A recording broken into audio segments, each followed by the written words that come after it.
In today's video, I'm going to be doing a Monty Python style analysis, where I talk about each of the Python's personal style throughout the years, discussing what clothes, colours and patterns they wore, and how it links to what was happening in that period of their life. John Cleese. Before studying law at Cambridge, he was a teacher at his old prep school. This is shown in his style, which is very academic and professor-like, opting for collared and polo shirts, turtlenecks, blazers, jumpers, cardigans, loafers, and ties. In the 60s and 70s, John seems to favour turtlenecks. Turtlenecks symbolise modesty and simplicity, which is a good description of John's fashion choices, both in terms of style and colour palette, going for more muted, cool and subdued colours like navy blue, black, white, grey, cream and brown. The ties John wears are a mixture of normal patterns, stripes and spots, and more abstract patterns and motifs, showing his more wackier side. In terms of patterns, he wears mainly just stripes, which can symbolise upper-class success. This is one of the only patterns that all 6 of the Pythons wear, but most commonly worn by the 5 that went to either Oxford or Cambridge, which are the top 2 universities in the UK. Terry G does wear stripes, but it's more after the success of Monty Python and when he established a career as a director. From the 2000s onwards, he starts wearing jumpers and polo shirts with the Ralph Lauren logo. Ralph Lauren is a luxury high fashion brand that is associated with old money, quiet luxury and preppy aesthetic. All of these aesthetics I associate with John's style. Basically, you have to have a lot of money to afford anything from Ralph Lauren, showing the success that John has had over his career. Navy blue is a colour that symbolises intelligence, maturity and experience. This could link to the fact that he is the oldest Python, was the most well-known, and had the most comedy writing experience before Monty Python. Black, white and grey represents sophistication, simplicity and conservatism. John prefers a polished but conservative style, always looking put together. He never shows too much skin, and shirts are always tucked in and buttoned up. Cream and brown suggest comfort, understated luxury and stability. He prefers comfort rather than style, opting for cozy cable knit jumpers and loafers, particularly as he gets older. He wears a more casual, comfortable, slipper-like version of a loafer, like one that your granddad would wear. Terry Gilliam. Terry Gilliam's style is a mix of casual and bohemian clothing, wearing a mixture of patterned collared shirts, graphic t-shirts and jumpers, patterned kimono-style jackets, bomber-style jackets and sandals. The jumpers and graphic t-shirts are often personalised, with references to popular cartoons and comic strips back to the start of his career as an animator and a cartoonist. He also uses the t-shirts as walking billboards advertising his latest projects. From the late 2000s onwards, he starts wearing kimono-style jackets. Kimonos are a traditional Japanese garment which typically symbolize longevity and good fortune, of which both of these values he has had over his successful career. It also fits in with the silhouette he tends to prefer, a more baggier, looser clothing, particularly on the top half of his body. Terry G tends to wear mainly cooler colours, paired with more neutral colours like white, brown, yellow, blue, black, cream and tan. White, black, cream, brown and tan are neutral, practical and simple colours, contrasting against the more out-there bohemian patterns that he wears, particularly from the 2000s onwards. These colours are also considered sophisticated and elegant, adding that element to an outfit for a more formal event, especially when the outfit itself isn't particularly formal. Blue can symbolise calmness and tranquility, which could be a juxtaposition of his animations and his professional work, as It has been described as messy, chaotic, and rarely dull. Yellow is a colour that literally represents the sun, linking back to hippie culture. It can also show creativity and energy. His animations in Monty Python's Flying Circus and his films are creative and original. He wears a variety of patterns over the years, including abstract and hippie patterns, stripes, floral, check, fair isle, and denim. Hippie, bohemian, and floral patterns became popular during the 60s and 70s because of the hippie and flower power movements, which came about as opposition to war, also to campaign for civil rights. Floral patterns were seen as a symbol of peace and a connection to nature and the environment. The hippie movement wanted to change the way society was run, similar to Monty Python, who changed the comedy sketch format by getting rid of a punchline, influencing comedy even 55 years later. Check and denim are considered casual patterns, which could link to Terry Gilliam's rural/countryside upbringing, living in Minnesota, as he typically dresses more casually than the other Pythons. Chapman. Before Monty Python, he trained as a doctor, and this is clear through his outfits, particularly in the mid-60s, where he wore fully buttoned-up collared shirts, ties, and blazers. Not only is this look smart, serious, and studious, typically what a training doctor would wear, but is conservative, reserved, and ordinary, hiding who he truly was and not being open about his sexuality. From the late 60s onwards, after he came out, his style was more flamboyant, yet edgy and provocative. He was embracing his sexuality and being proud of who he was, no matter what other people think. He wore bright, vibrant colours, tight, revealing clothing, and a mixture of bomber and varsity jackets. The bright, vibrant colours he goes for are red, blue, yellow, orange, and purple. All these colours represent strength, growth, health, and bravery, linking to how he has grown a lot as a person by not only embracing his sexuality, but realising in the mid to late 70s that his alcoholism was affecting him and the other Pythons, and therefore decided to improve his health by quitting, and therefore showing his strength and bravery by doing it successfully. He pairs these more vibrant hues with neutrals, such as black, white, and grey, to tone down the colour and make a more casual outfit more elegant and sophisticated.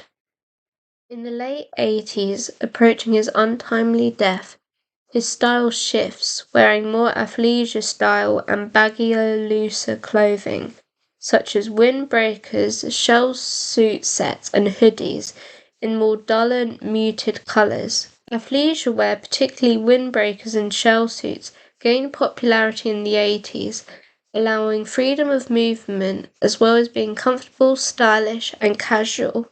This change could be due to the fact that during this time he was going through cancer treatment and probably preferred to be comfortable rather than wearing tight-fitting clothing that could restrict his breathing and be uncomfortable. Terry Jones. In the 60s and 70s, his style is a mixture of traditional academic items, wearing collared shirts that reference his love of medieval history, either on their own or tucked into a jumper or sweater vest, over more edgier accessories, the most popular being a leather jacket. Leather jackets have long been associated with rebellion, nonconformity, and masculinity. Everything Monty Python does rebels against the conventional, not conforming to the traditional sketch format, making jokes about things and people that were out of bounds before. Terry Jones' style in the 60s and 70s is stereotypically masculine, especially in terms of colours, wearing more dark shades in warmer colours like brown, cream, blue, maroon, and red.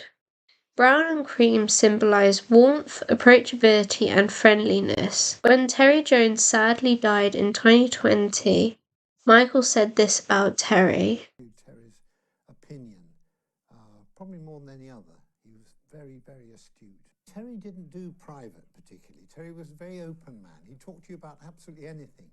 So what you see in really the characters that he plays, that sort of slightly, but always rather sort of warm and enthusiastic characters that he used to play, were very much Terry. His view, I have my view. But he was a most wonderful friend, and as I say, just a terrific person to be with. And I won't be the only person who says this. He had an enormous number of friends who loved him dearly. Red and maroon represent passion, intensity, and excitableness. As a tribute to Terry, when he died in 2020, John said this about him.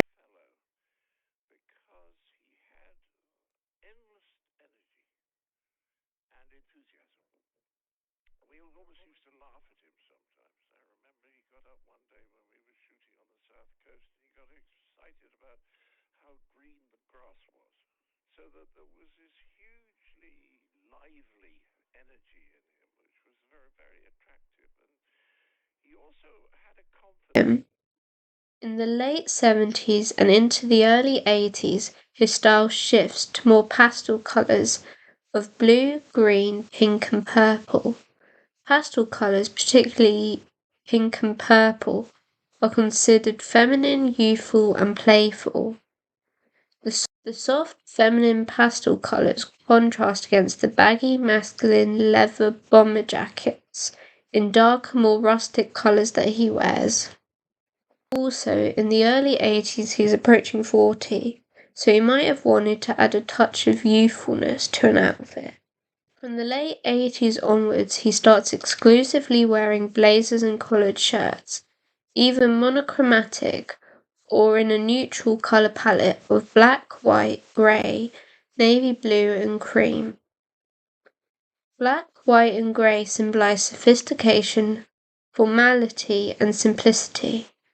As he gets older, he likes to wear more formal, sophisticated, and academic outfits, perhaps to be taken more seriously and to appear more mature, now that he has created a second career for himself, making history documentaries, being a director, and an author. He does still keep a more playful, silly side of his fashion sense by wearing vibrant coloured patterned socks to add interest to a plain coloured outfit. Eric Idle. In the 60s and early to mid 70s, his style is very androgynous yet playful, casual, and almost childish, wearing blouses, dungarees, neckties as scarves, graphic t-shirts, and hats. Androgynous clothing became popular in the 60s and 70s to blur or cross stereotypical gender lines and came about as a result of the women's liberation movement around that time. Eric's fashion sense during this time frequently crosses and blurs the line between clothing for men and women. But he also does a similar thing later on by pushing the boundaries of what is seen as acceptable for older men to wear.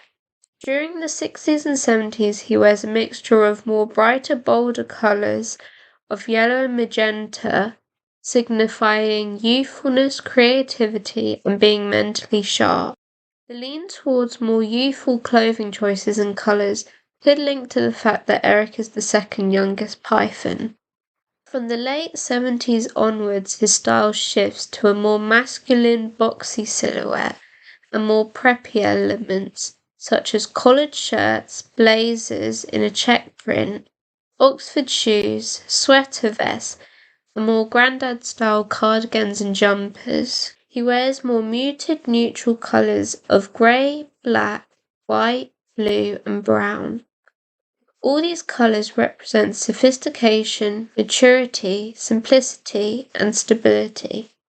He's getting older and seems to prefer more elegant, academic, and simplistic outfits. He does still make his outfits exciting and playful by a pop of colour in his accessories, wearing interesting patterns of snakeskin or clouds, and experimenting with different styles. In the 2000s, his style is a mix of the previous decade's style, continuing to wear preppy outfits but with playful, childlike and experimental elements, breaking the rules of what older men should wear and almost wanting to be the centre of attention with the bold, vibrant colours and patterns. He purposefully makes himself stand out from the crowd. An example of this is from this photo of the 5 remaining Pythons at the 2014 live shows. Who immediately catches your eye? The answer is probably Eric, as he is the only Python wearing a vibrant, bold, almost metallic blue matching blazer and trousers, whilst the other Pythons are wearing the same thing, blazer and trousers and collared shirt, but in much more dull, muted colours. Michael Palin. His style is very traditionally preppy, simple and academic, yet still keeping a casual air, wearing collared shirts and polo shirts with the top buttons undone, blazers, sweater vests, bomber jackets, trainers, and t-shirts. He rarely experiments with his style, sticking to a few safe patterns like stripes and polka dots, and neutral, muted, or pastel colours. Polka dots are seen as an innocent and childish pattern, but also quite traditional. This could link to the fact that he is the youngest Python. This is also seen through the colours he wears, particularly in the 60s and 70s, as he wears pastel blue and pink. As he gets older, he goes for more neutral colours of black, blue, grey, white, cream and brown. Blue represents calmness, peace and trust. He starts wearing blue frequently when he begins his travel documentaries in the 80s. Not only is blue a visual representation of the sea and sky, which links to the mode of transport that Michael uses to travel, but travel documentaries are often seen as calming and peaceful to watch. He is also trying and later succeeds in building trust with the viewing public, who have previously only seen him as an actor, writer and comedian, but now see him as a travel documentary maker and author. Thank you for watching this video. I hope you enjoyed it. Let me know if you have any ideas for future videos.